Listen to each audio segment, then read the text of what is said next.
Salam sejahtera, terima kasih kerana bersama dengan saya di Nazilin Unity Channel. Penemuan RM2 billion di dalam satu siasatan oleh SPRM amat mengejutkan Anwar Ibrahim dan juga khususnya Malaysia. Kita ingin ucapkan sabas dan tahniah kepada SPRM atas tindakan yang amat progresif, dinamik dan aktif pada masa ini. Begitu nampak perbezaan hidupnya SPRM memerangi, menangkap, bahkan mahu menoktahkan isu tentang isu berkaitan rasuah. Anwar Ibrahim ketika menjadi Perdana Menteri, dia sudah menyatakan bahawa dia akan memerangi istihar perang habis-habisan terhadap rasuah. Kali ini dengan penemuan kerugian sebanyak RM2 billion ini, Anwar kata, jangan pandang remeh rasuah. Jabatan kecil boleh menyebabkan kerugian sebanyak 2 billion. Bayangkan saudara, itu jabatan kecil. Bayangkan kalau itu jabatan yang besar. Berapakah kerugian yang mungkin boleh diakibatkan oleh rasuah? Kita semua setuju dengan apa yang dinyatakan oleh Datuk Seri Anwar Ibrahim. Rasuah memang boleh menghancurkan negara. Ianya lebih parah daripada apa-apa jenayah lain. Kalau contohlah jenayah seperti mencuri, itu satu jenayah yang sangat berat. Tetapi kesannya mungkin hanya melibatkan beberapa orang.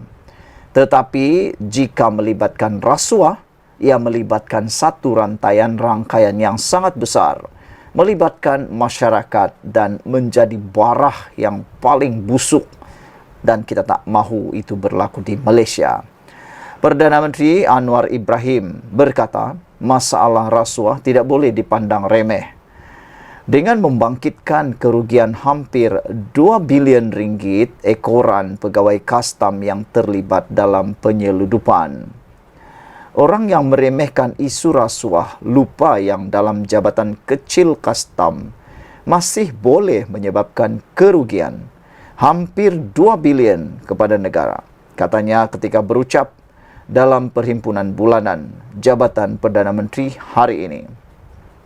Anwar mengulas pendedahan SPRM Jumaat lalu berhubung sindiket penyeludupan melibatkan anggota Jabatan Kastam di bahagian kargo KLIA dengan jumlah ketirisan hampir RM2 billion sejak 3 tahun lalu. Anwar berkata kerugian dihadapi negara adalah lebih tinggi jika turut mengambil kira ketirisan subsidi dalam minyak masak dan diesel. Kalau kita kumpul semua ketirisan, kita boleh selamatkan puluhan bilion ringgit, katanya lagi. Bayangkan, saudara-saudara sekalian, puluhan bilion ringgit ini kalau diguna pakai dengan tepat, di tempat yang betul, ianya memberikan manfaat yang sangat besar kepada rakyat Malaysia. Berapa jalan raya yang boleh siap? Berapa sekolah untuk pedalaman boleh siap dengan sempurna? Berapa rumah sakit ataupun hospital, klinik yang boleh dinaik taraf dengan puluhan bilion itu? Berapa orang miskin, janda ataupun orang yang memerlukan boleh dibantu? Berapakah pelajar yang miskin boleh diselamatkan daripada terpaksa berhenti sekolah? Bukankah itu satu perkara yang kita impi-impikan? Pada masa yang sama, Anwar turut maklumkan maklumat daripada Badan Penguatkuasaan termasuk SPRM menunjukkan pegawai tinggi dalam kerajaan masih terhindar daripada rasuah dan salah guna kuasa. Tahniah, syukur dan sabas kita ucapkan kepada Datuk Seri Anwar Ibrahim atas keberanian dan kelantangan beliau menyatakan bahawa SPRM ataupun maklumat daripada Badan SPRM menunjukkan pegawai tinggi dalam kerajaan masih terhindar daripada rasuah dan salah guna kuasa. Mungkin ini merujuk kepada menteri-menteri kabinet yang ada sekarang. Kita masih ingat janji Datuk Seri Anwar Ibrahim, kalau ada sesiapa menteri yang terkait dengan rasuah Anwar Ibrahim kata, jangan jumpa saya, jangan minta pertolongan saya, hadapi sendiri, selesaikan sendiri, kata Anwar Ibrahim. Ini yang kita mahu, pemimpin seperti ini. Buat tai sendiri, bersihkan tai itu sendiri. Lebih kurang macam itulah. Saudara-saudara, Anwar berkata, kerugian itu ekoran subsidi menyeluruh yang diberikan bukan saja kepada rakyat Malaysia, tetapi warga luar yang masuk ke Malaysia untuk menikmatinya. Sebab itu penguatkuasaan penting, kata Anwar. Dia menyatakan bagaimana pegawai penguatkuasa di sempadan dapat mengenal pasti van dan lori dengan tangki besar berisi minyak di bawahnya. Justru, Anwar membangkitkan kepentingan subsidi bersasar untuk memastikan ia dinikmati oleh golongan yang benar-benar memerlukannya.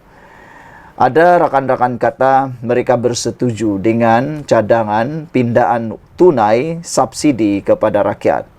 Kerana dengan pindaan tunai kepada rakyat, banking terus transfer, wang itu confirm sampai kepada orang yang benar dan tepat. Berbanding dengan minyak yang diberikan semuanya subsidi di minyak, siapapun boleh guna, siapa boleh kawal, kan kita tak tahu.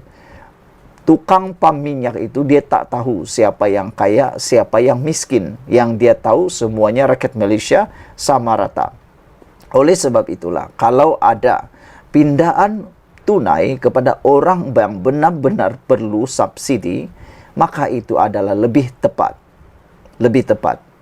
Jadi maknanya, orang miskin terbantu sepenuhnya, orang sederhana terbantu sepenuhnya, orang yang memerlukan terbantu sepenuhnya. Bukan lagi semua orang menikmati. Yang kaya makin kaya, yang miskin tetap miskin. Pengerusi PH itu turut mempertahankan kenaikan cukai jualan dan perkhidmatan SST, memandangkan banyak pengecualian diberikan. Pada masa sama, dia mengakui terdapat sedikit kesan ekoran kenaikan itu, antaranya peniaga yang mengambil kesempatan untuk menaikkan harga.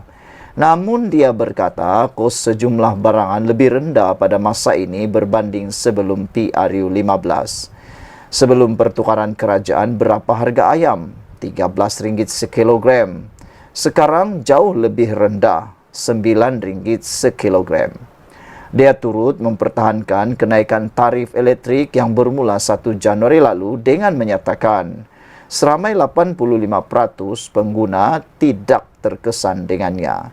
Selain itu, Anwar berkata langkah reformasi awal seperti Akta Tanggungjawab Fiskal 2023 telah membuahkan hasil menerusi pelaburan dan pengiktirafan daripada negara luar.